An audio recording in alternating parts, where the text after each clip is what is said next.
Alam niyo po ba kung bakit tayo napapagod?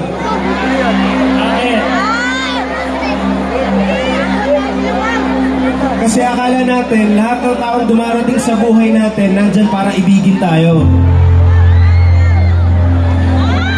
Pero, ang totoo, may mga taong nandyan lang kasi napapakinabangan nila tayo.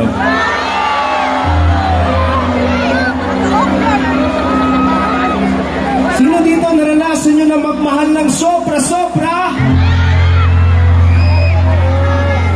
Kahit na kadalasan ang nakukuha nyo ay tira-tira.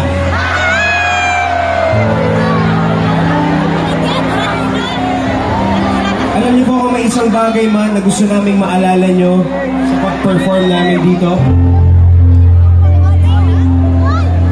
Iyon ay nagpunta ang dahuan sa bayan namin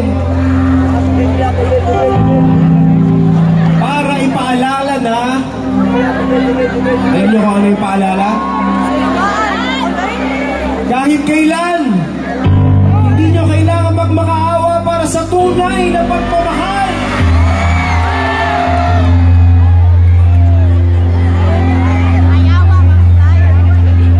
Kung ayaw sa inyo, hayaan nyo siya.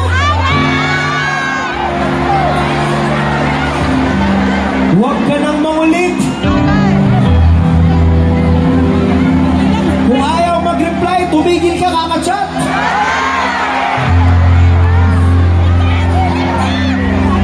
Kung sa tropa siya magiging masaya,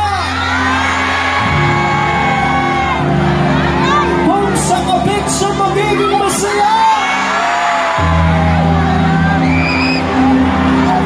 kung saan siya magiging masaya,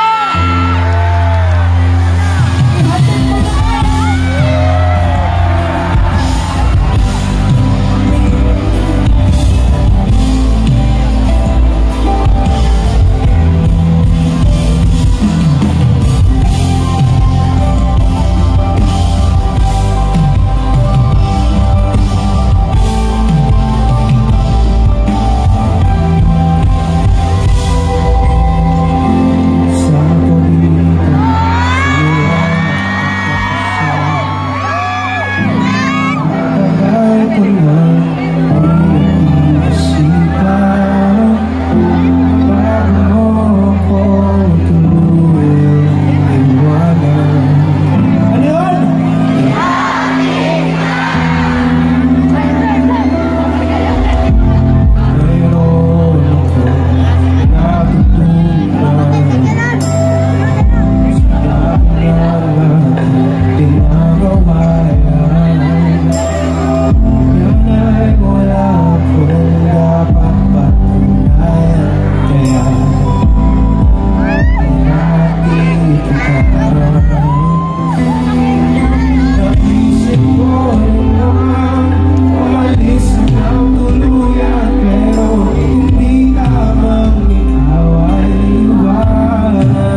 mas malakas ang taong kayang mag-move on agad.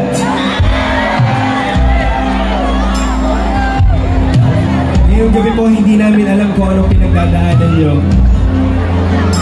Pero yung ilan sa inyo, baka ngayong gabi na ang sign na kailangan nyo nang bumitaw sa mga bagay na hindi na tama para sa inyo.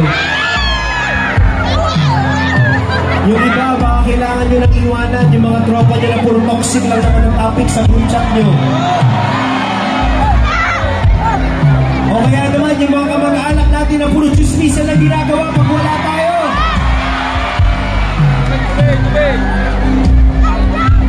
O baka naman ito yung best friend mo na hindi mo alam kachat din ang boyfriend mo.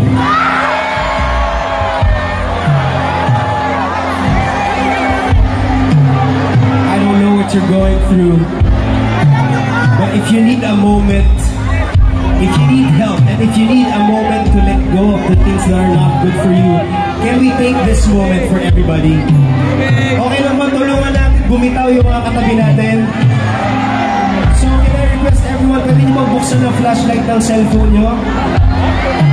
Kaya nga nang sabi ni Tekla kanina, hindi magbukas ng flashlight forever mamalasin. Joke lang. Okay lang ba marinig ang mga boses nyo? Yung mga tao sa taas, okay lang ba? Isigaw nyo hanggang makarating dito. Okay, the words will be on the screen and we're all gonna sing it out. Are you guys ready? We sing! Di ka